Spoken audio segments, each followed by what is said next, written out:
What's up, guys? It is Jamar Dawson from Dawson Adventures, and we're proud to announce that Vegas is back. Sorta. Well, it's kind of complicated. We'll get into that. We'll let you know what's open, what's not. Let's go. So as you guys know, for the last couple of months, Vegas has been offline. There's been about a 33% unemployment rate, which is one of the highest amongst cities in the United States. There's been like a 99.7% drop in travel to Vegas. And I think they've lost about $2 million a day in tax revenue from a governmental standpoint. So long story short, they are hurting and they were just dying to get back up and running. I give the community in Las Vegas a lot of credit as far as the governmental bodies because they really wanted to make sure things were safe. They put out a lot of red tape, if you will, and a lot of regulations, a lot of guidance for the casinos, restaurants, attractions to follow. And for the most part, looks like they are following them, those in administration anyway. So let's just talk about what is open. So most of the Strip and downtown casinos are open. This means the MGM Grand, the Bellagio, et cetera, are open. There are some that are doing what we call like a staggered release. So on today, the 11th of June, you have the Excalibur opening, and then you have Mandalay Bay, Aria. Those are going to be opening down the line up until July, as far as the time frame that has been outlined that I've been able to see. But for what we've seen thus far, most of the hotels are open for lodging and gaming. There is a restriction on gaming, but most slots, table games, they are open and they are good to go. It won't be up to full occupancy. It looks like anywhere from 30% to 50% occupancy. Another interesting caveat is that the folks who are cleaning rooms won't clean your room every night. They are going to give you fresh towels and things like that.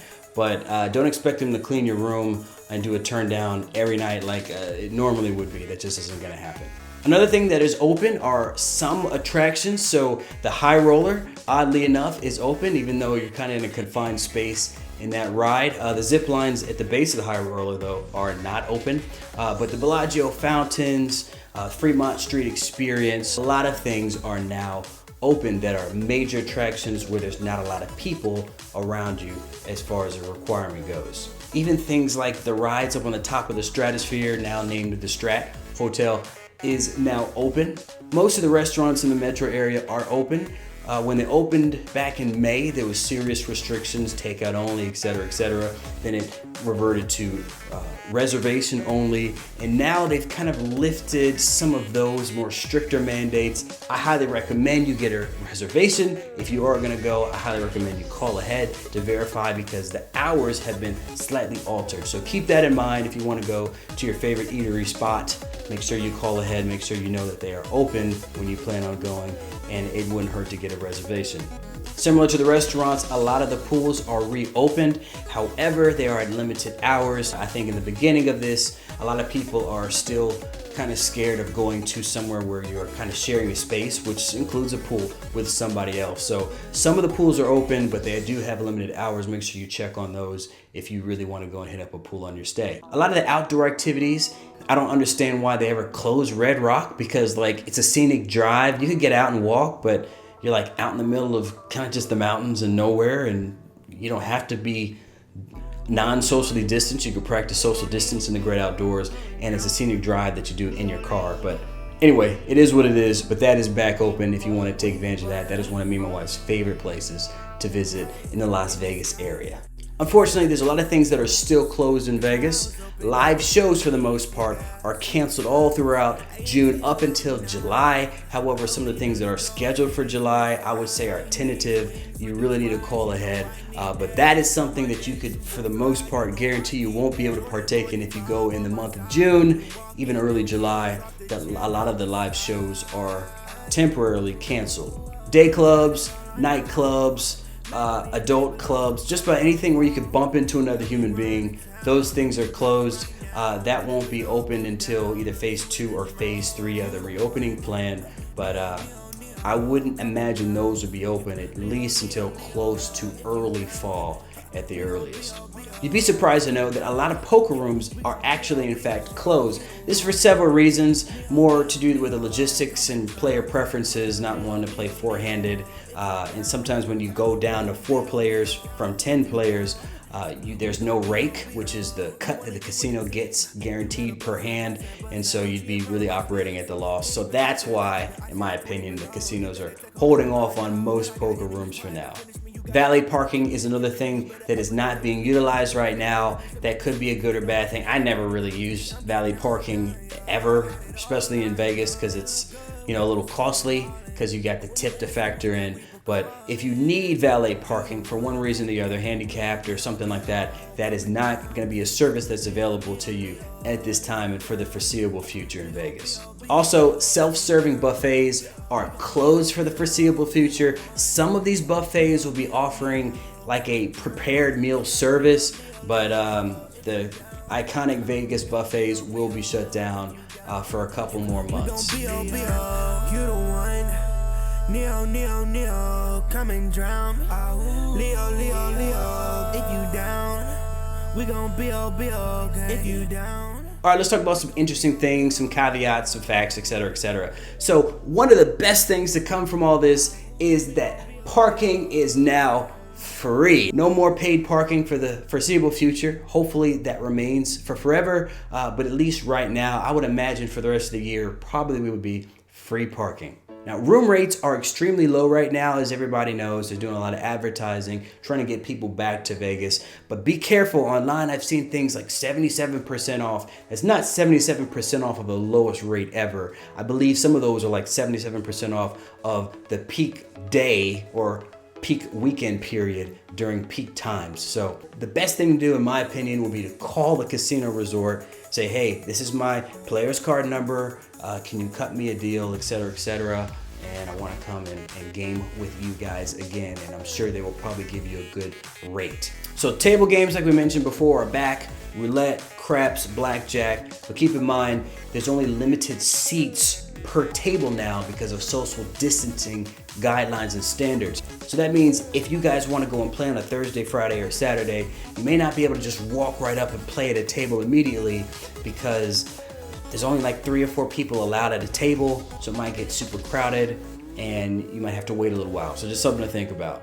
Similarly, slot machines have been social distanced. Some have been moved altogether and some have just had every other one in a row cut off. This is kind of good because it takes away all those annoying folks who occupy multiple machines, like that one lady who seems to always be at the Wynn occupying the Titanic machine that my wife always loves to play. She just wants to play with Rose and Jack, and she wants to win that diamond or whatever that thing is called, but there's always somebody hogging like 3 or 4 machines, one person. Well, you can't do that anymore because machines are spaced out, which are kind of cool. But something to keep in mind, there will be less machines available as a slot player. So most of the staff will be wearing gloves, masks, or both. They highly recommend you do the same. In places like Bellagio, they even give you a mask when you check into your room, which is kind of cool.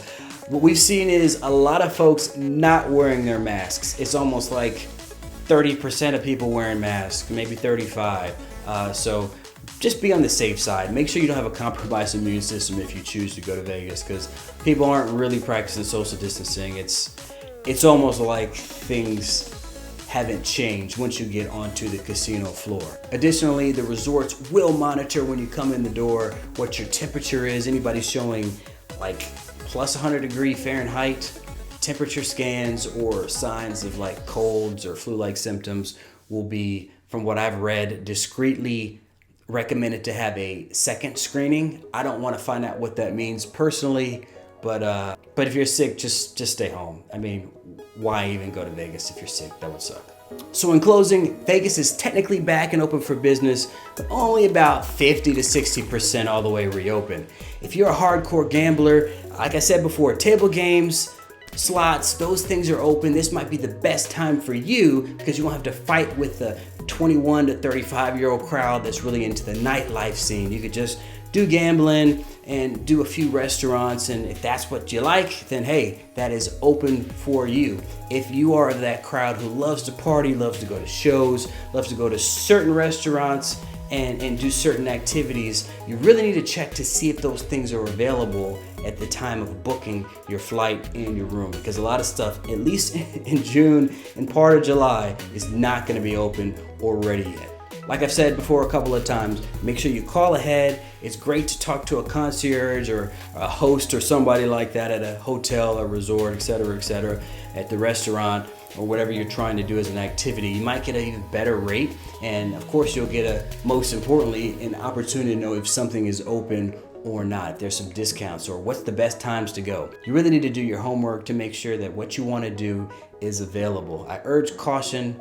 It's great deals. It's a great time. It is very hot right now, but it's a cool time to go to Vegas. If you've never been to Vegas, make sure you write out the things that you want to do and then make sure you verify if those things are available. Because if not, it might be best to hold off into the fall. There's a lot of folks that aren't really walking around with masks.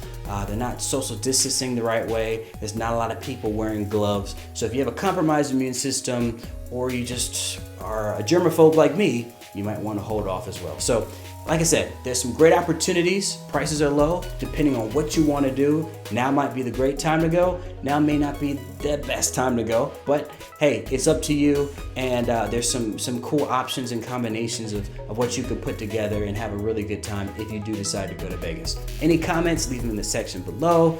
Give us a thumbs up if you like the video, subscribe, and you will see the future content we're going to be pushing out on the channel. God bless, stay safe, we'll talk soon. Peace.